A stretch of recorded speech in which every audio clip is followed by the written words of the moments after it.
Real school, real life, real education is the experience. A principal at my son's junior high challenged all the parents to read a book called Mindset by Carol Dweck. And I was up for the challenge, and you got a free book out of it. So I read it, and it was a complete 180 to how I was raised and expected to perform in school.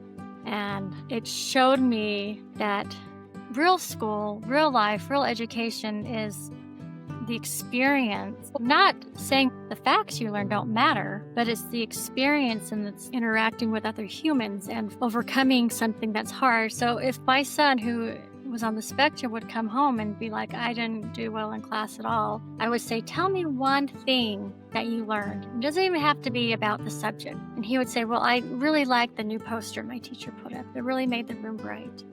So we focused on that because that was a growing experience, that he could find something positive in the classroom that he was struggling in. And so mindset is the kind of a growth thinking thing where your academics don't define you, but how you deal with failure and how you learn from failure and become more because of failure, which is much more healthy. I stopped looking at their grades because I was telling them I didn't trust them to do schoolwork. And I started more of the, you went to school and you tried something hard. That's great.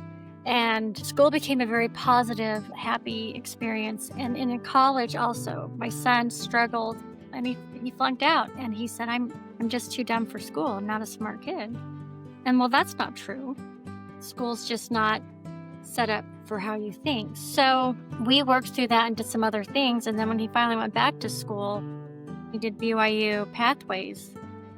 And he got A's in everything. And he was like, well, that wasn't too bad.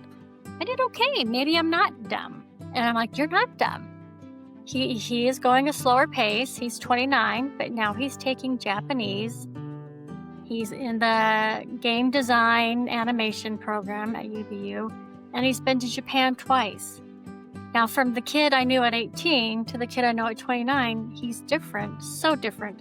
All the stuff that needs to be in there for him to develop finally started fitting in. But it was because we made it acceptable to do it a different way, a different path.